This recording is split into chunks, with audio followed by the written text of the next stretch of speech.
I'm Anna, I'm Jessica. and this is the Paranoia Pair. I feel like I've lived an entire year in the last week. Sorry for no episode last week. I didn't do the Christmas paranoia files. There was just so much going on. Ask me Jessica's Christmas present. The answer, I have started it. It's almost finished. I'm only an entire week late, but it's fine. It's fine. Stickman drawing is still in the running. Hope you all had a Merry Christmas and a Happy Holidays. Happy Holidays. Oh, and Happy New Year. It's the New Year. New Year. Same mental despair. But it's fine. I'll figure it out. Nothing a little nap can't fix. Okay. Seen this come up on my Peacock recommendations and it looked pretty interesting. So of course I watched the 3-part docu-series on it, and my notes are only 11 pages, so we're looking good. July 1974, while in a summer vacation rental in the Provincetown dunes in Massachusetts, a family was walking back after a day at the beach. There was another family who was staying nearby, and they had 2 dogs. One of the dogs had ran off and started barking along the tree line. So this little girl went off to go see what the fuss was over, probably thinking it was a small animal or something. When she got closer though, she had seen what had caught the dog's attention.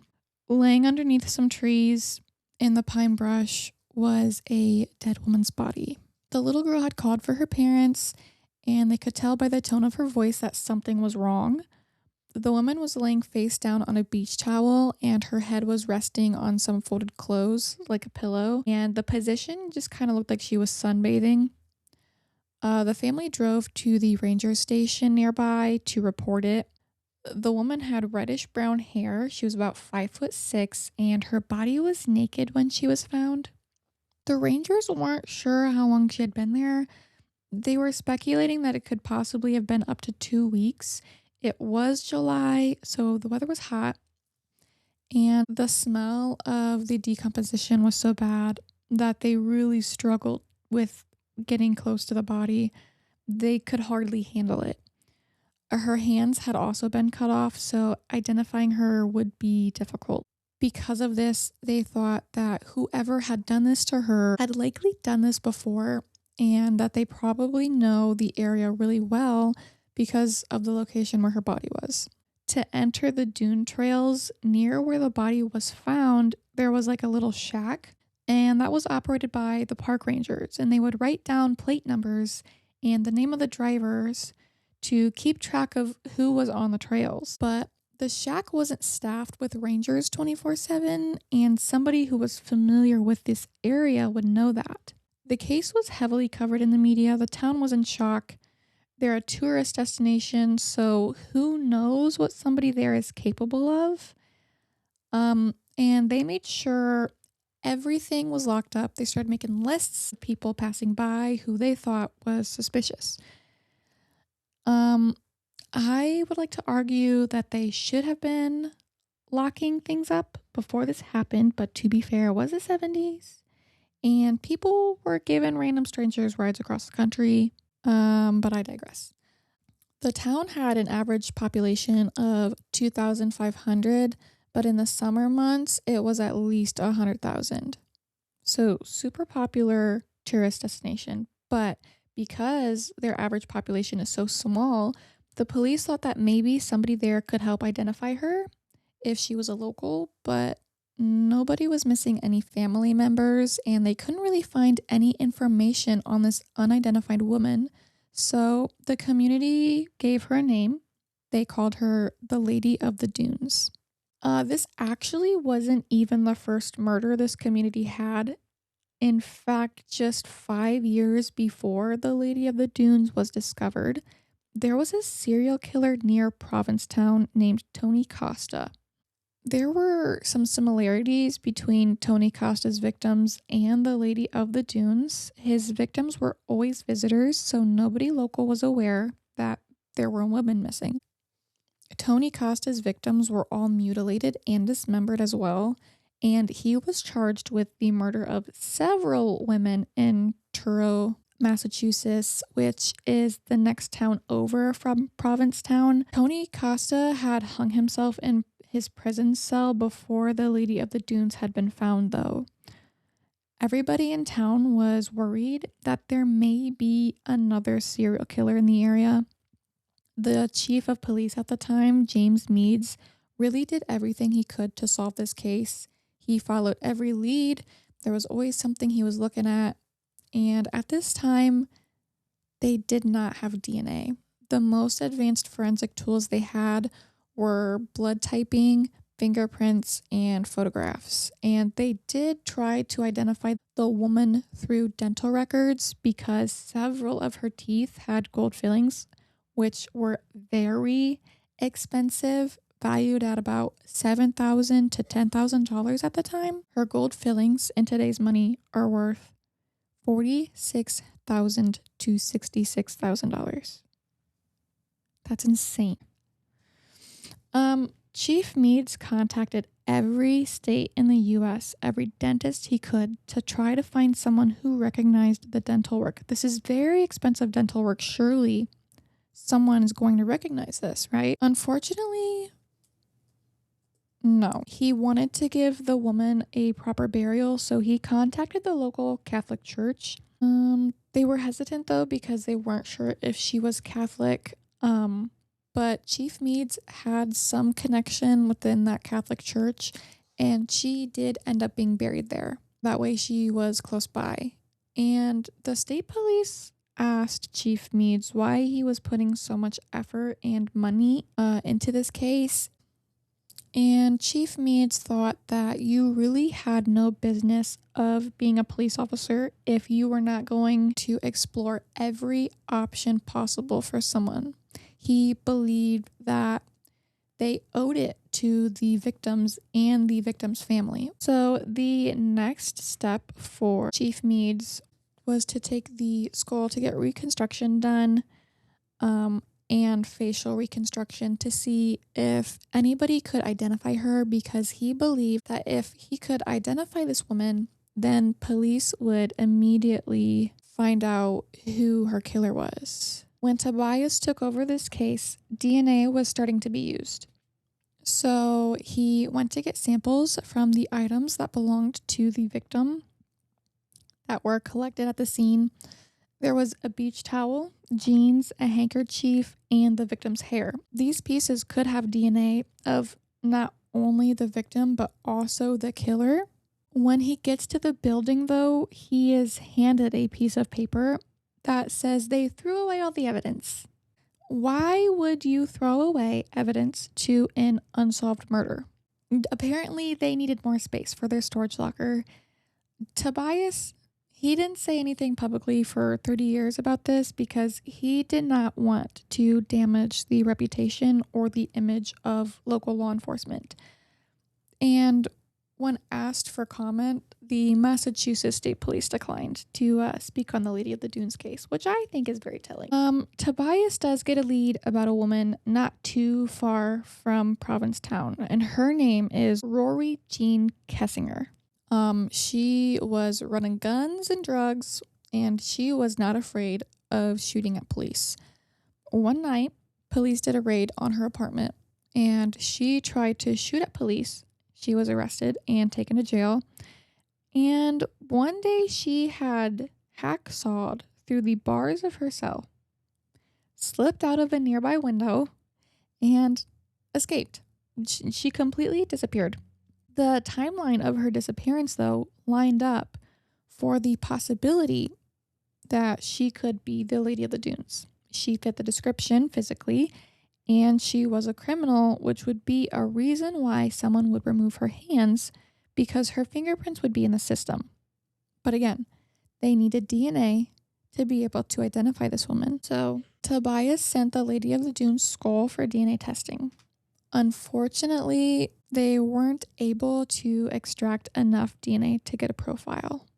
But in 2000, Dr. Bruce Jackson had worked with the government to identify soldiers' remains that were brought back from the Vietnam War, and he had volunteered his lab time and money to help solve this case. The Lady of the Dunes body had been exhumed, and samples were sent to Dr. Jackson, and he was actually able to get a good sample.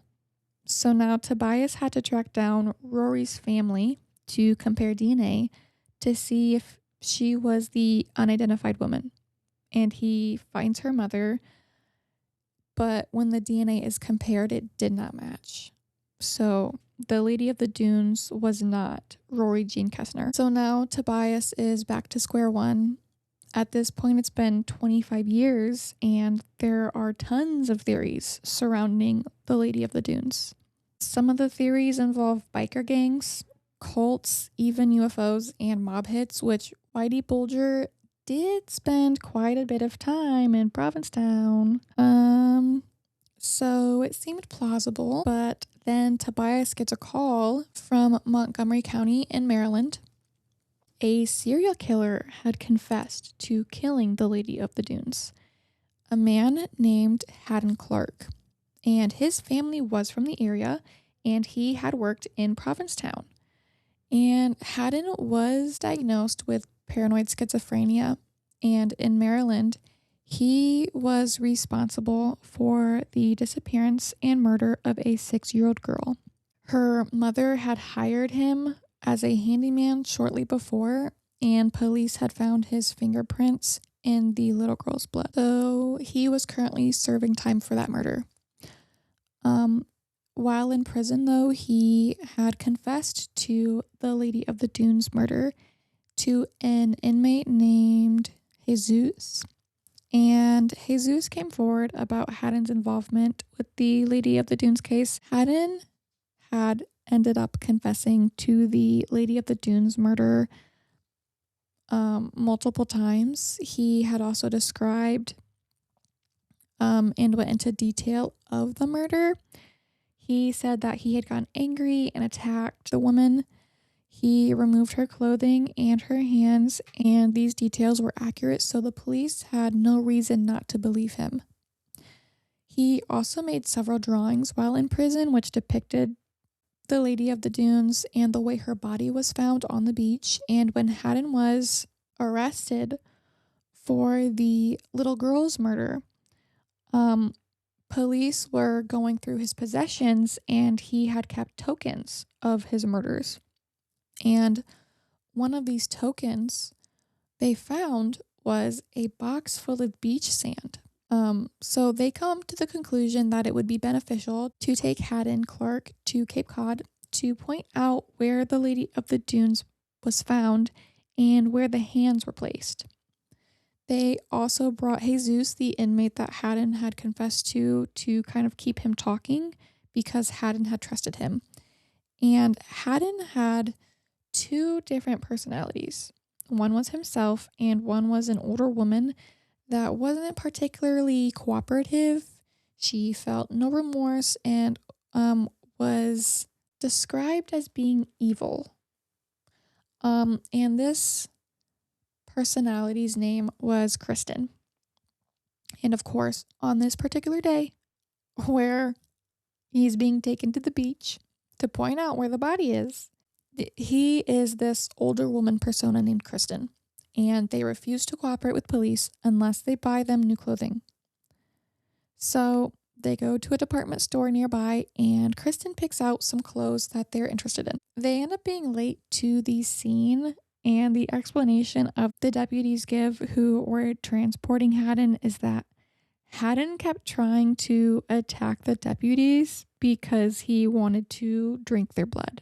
Honestly, very reasonable explanation for being late. I'm actually going to add that to the list of excuses on why I'm late to the next family get together. Haddon is taken to the beach, and he said the area had changed in appearances since he had been there.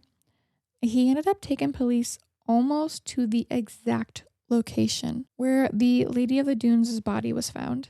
But Haddon wasn't able to provide any further evidence or information at all, and some of the information Haddon had given to police already was public and reported on, but some officers think that there's still a possibility that he could be responsible, but Tobias doesn't believe it. He's trying not to get discouraged or lose hope despite the dead ends that he keeps running into. And when he's ready to retire, a detective named Meredith enters the picture. She's a former defense attorney from Boston, and she decided to become a detective to feel like she was really making a change and helping. And she was hired in Provincetown in 2011. She took over the Lady of the Dunes investigation, and the first thing she did was scan the case file. She started working with NamUs, which is the National Association of the Missing and Unidentified. Basically, it's a huge database of missing persons and unidentified bodies that have been found. So if anyone is missing someone, they can send in a DNA sample. In 2012, Meredith received a phone call from a police department in California. They were going through their cold cases and found a dual missing person report for Stephen Packard and Linda Lovell. They went to Provincetown in the beginning of July in 1974, and they were last seen hitchhiking outside of Provincetown, and they were never seen or heard of again.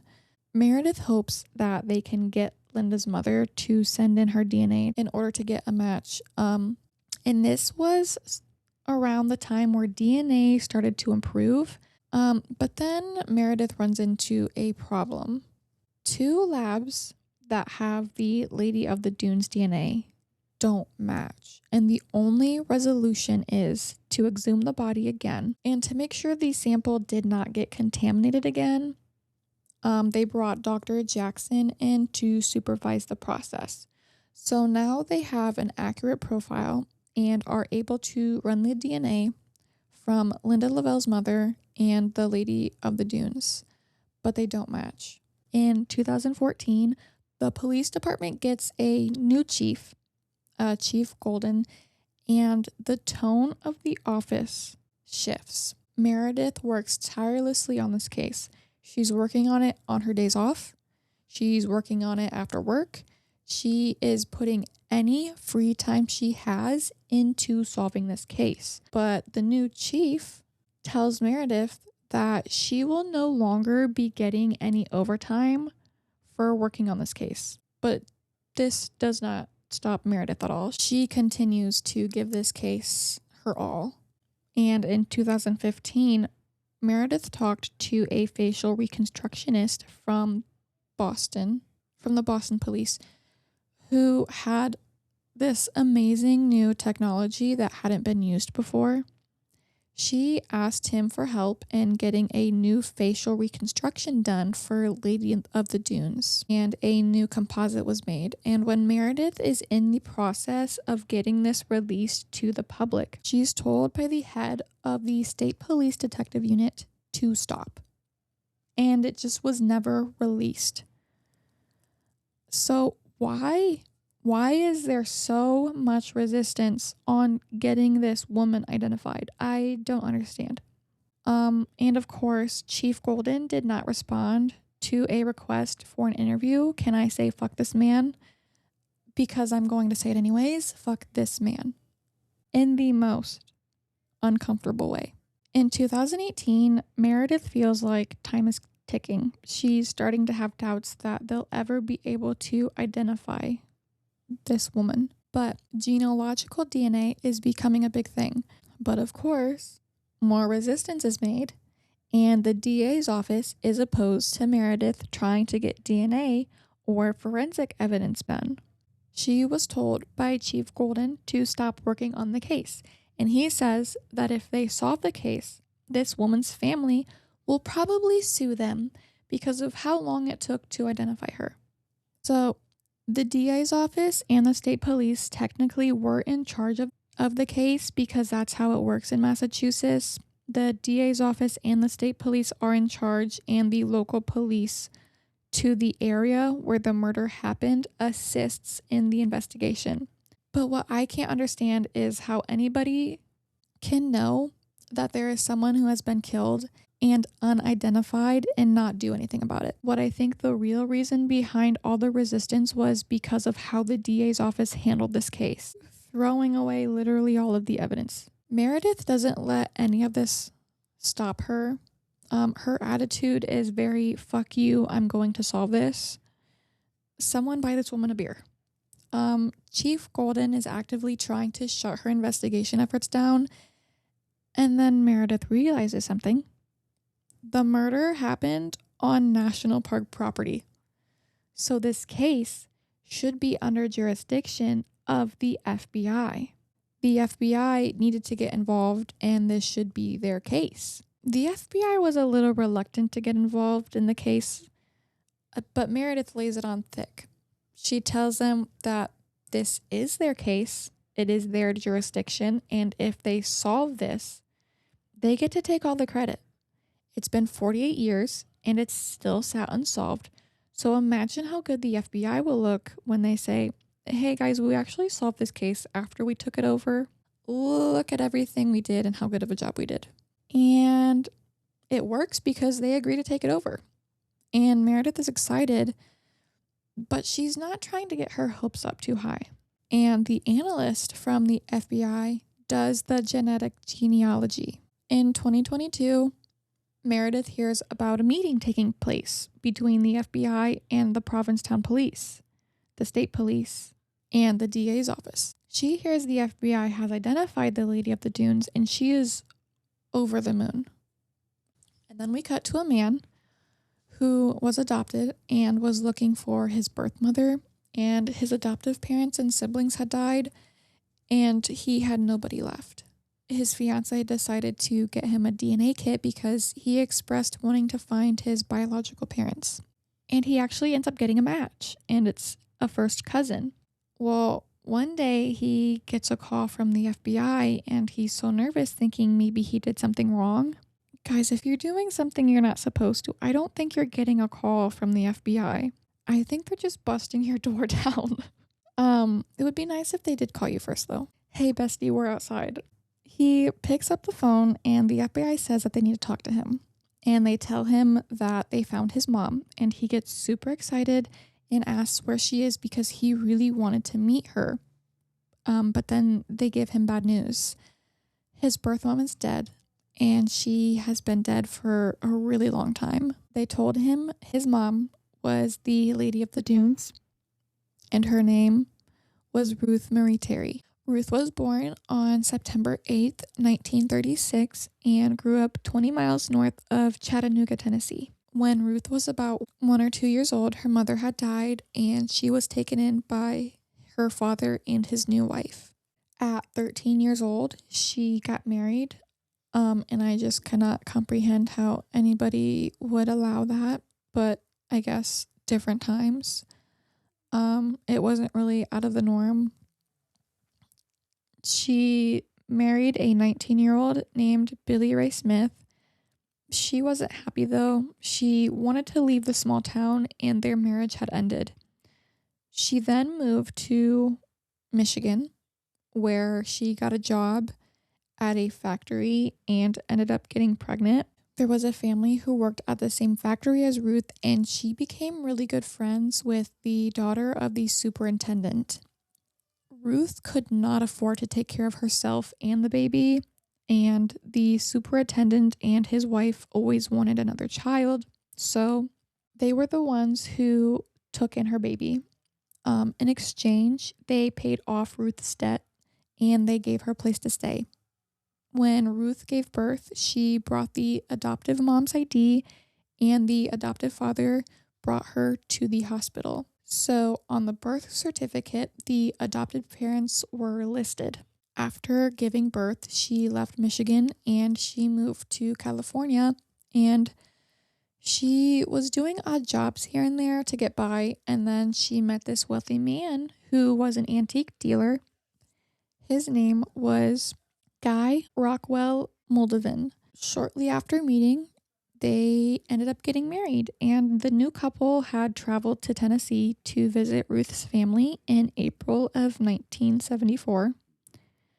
They were traveling the country looking for antiques, and Ruth's family didn't really care for her new husband. They got the feeling that he was bad news for her. And unfortunately, a week after that, nobody had heard from Ruth again. When her brother called Guy, he said that he came home one day from work and all of her stuff was gone, and Ruth had supposedly joined a cult. So now that police have figured out her name, they can focus on who killed her. They found the marriage certificate. Ruth and Guy had only been married for 6 months before her body was found, and Ruth had used an alias on the paperwork, Terry Marie Vizina. So now we have even more questions. Why was she using an alias? Was she doing something illegal? Was she on the run? And who was Guy Moldavin? Guy Moldavin was born October 27th, 1923, and he was adopted. His father had a history of mental illness and was an alcoholic, and Guy and his mother moved to New Mexico. Later on, his father had bought some land in Provincetown, and in 1946, Guy was teaching at some acting academy, and this is when he met Joellen Mayloop, and she became pregnant, and the couple got married. They moved to Seattle, and Guy started working as a DJ. And ladies, if your man wants to be a DJ, that's a red flag. There's just something there that screams dirtbag. I don't know what it is. Guy then established his antique business in 1950, and there were rumors that Guy would have women at the antique shop after hours. What'd I tell ya? Dirtbag. Finding this information was kind of difficult for investigators because during this time, Guy was using many aliases. Guy Moldavin, Guy Raoul Rockwell, basically any combination possible for those 4 names he was using.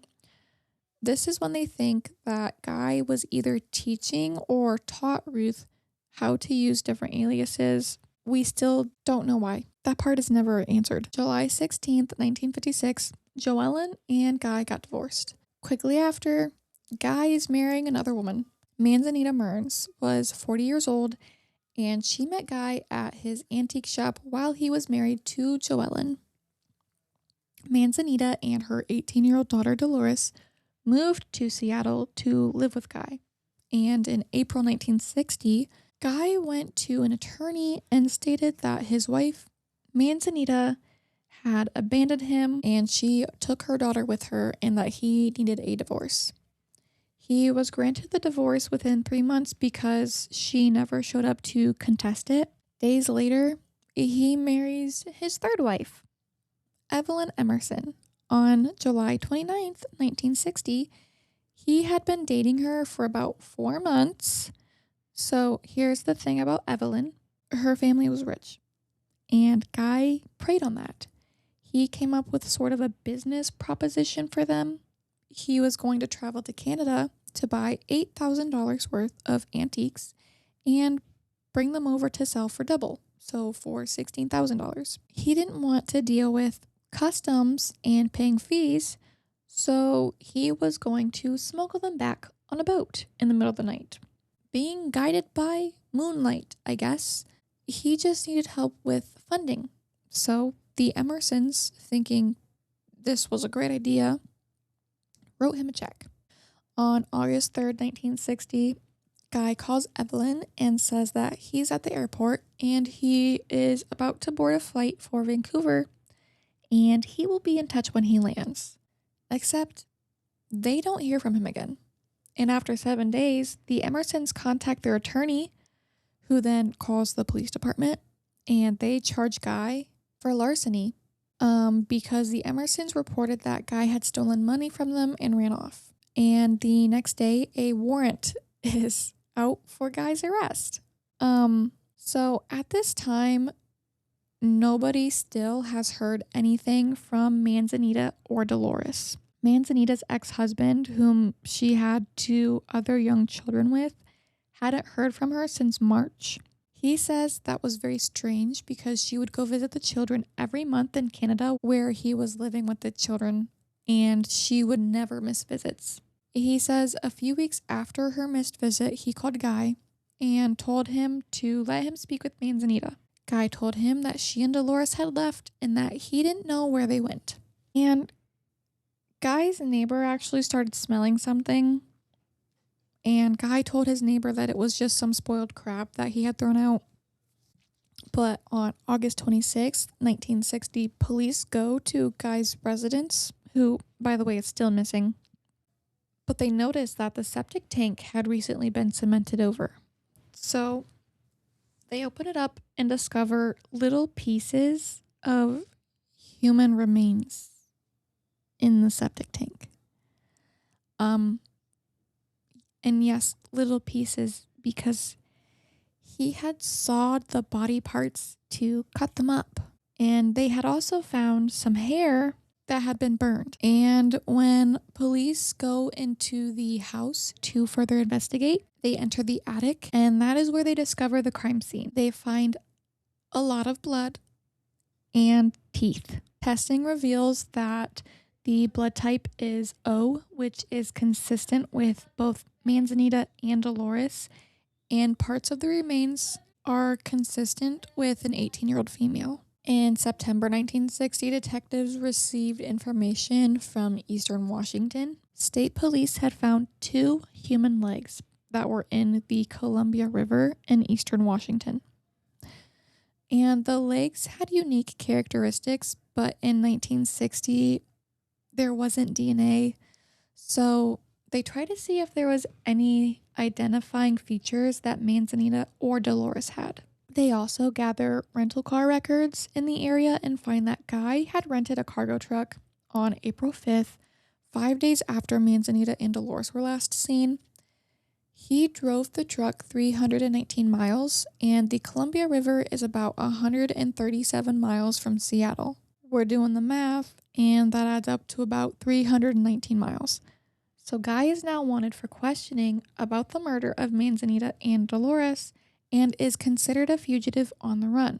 So the manhunt begins. Police are contacting departments in Canada, in England, in Spain, and the list of departments they contacted was actually pages long. They were really thorough. I think they said that just in Ohio alone, they had contacted about 30 police departments. December 1st, 1960, the FBI found Guy living in Manhattan in New York City. They received a tip that he was living in that jurisdiction, and when they found him, he was living under the alias Michael M. Strong.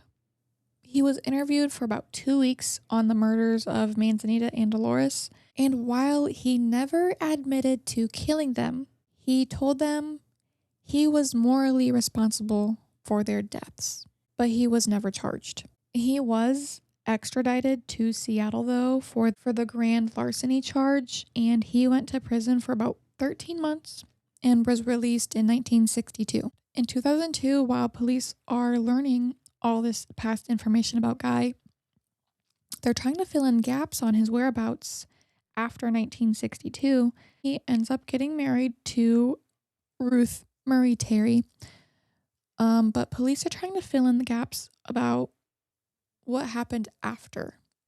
So in 2002, while police are gathering information about Guy, they learned that he yet again got married in 1976 to a woman named Phyllis Smurl. She was an artist living in California, and they met at a seminar in 1975. After a few months of dating, she divorced her husband and married Guy. And he ends up writing this weird-ass book called Cooking with Rump Oil, and he essentially dedicates it to Phyllis. He then goes on to promote this book on the radio, where he has a job, and he goes on cooking shows. They only lived together, though, for about 4.5 to 5 years until Phyllis made him leave. Guy ended up dying in 2002, and Phyllis died soon after, and while going through her belongings, her sister and niece found a diary, and in it, Phyllis wrote that she had seen the dark side of Guy and that it was terrifying, but she still loved him. So now that the Lady of the Dunes has been identified publicly, Detective Meredith is being investigated by the newly elected DA in what only I can describe as a hissy fit. He claimed that Meredith had acted improperly and that she didn't have the authority or proper certificate to exhume Ruth's body. She was placed on the Brady's list by the DA, and a Brady violation is saying that a police officer is untrustworthy because they don't follow protocol. And it basically ends their career because it turns all of their credibility into question. Meredith didn't want this to affect any of the cases that she worked on, including the identification of Ruth. So she's basically pushed into retirement in 2023. She doesn't regret anything she's done though, and she knows she followed protocols and procedures. In August 2023, it is confirmed that Guy Moldavan killed Ruth Marie Terry, and they closed the case. They don't disclose what evidence they used to come up with this conclusion, but I don't disagree with the outcome. In Guy's Cooking with Rump Oil book, there's a page for Cape Cod shid and a drawing of a creature that looks exactly like Ruth's hair when she was found on the beach. Coincidence? I don't think so. The Cape Cod District Attorney refused to comment on anything that involved Meredith, stating that her allegations are ridiculous lies, which makes me believe Meredith even more. And the DA says that Meredith sent the remains to an unauthorized lab to hide her actions. I've already said enough about these people. What more can I say? Upon further investigation, I also learned that Guy is a prime suspect in even more murders. The murder of Henry Lawrence Baird, a 28-year-old bread truck driver, and the disappearance of Barbara Jo Kelly, a 17-year-old waitress. In June of 1950, Barbara was last seen in Humboldt County, California on June 17th, 1950, when she went on a date with Henry Lawrence, her boyfriend. Henry's body was discovered face down on the beach near Table Bluff the following morning. He was shot in the back of the head. He was naked. And Barbara's personal clothing was found carefully folded and tucked underneath the rest of his. No trace of Barbara herself could be found. She has not been seen or heard from since, and it is thought that whoever shot Baird had kidnapped her. And so the folding of the clothes and the positioning of the bodies is very similar to how Ruth's body was found. No definitive connection was made, though, between Guy Moldavan and these two murders. He did die in 2002 of after dealing with illness, some kind of illness. I do take great joy in learning that his last few years of his life were not healthy ones. Didn't suffer as much as what he should, but I don't think they ever do. That's all I got, guys. So, big shout out to Meredith, an icon, a legend, lots of dirtbags in this case. Thanks for listening. If you enjoyed this episode, you can find us on Instagram, TikTok, YouTube, and Facebook at Paranoia Pair Pod. And we will see you next Friday. Stay spooky. Should I say allegedly? Alleged dirtbags.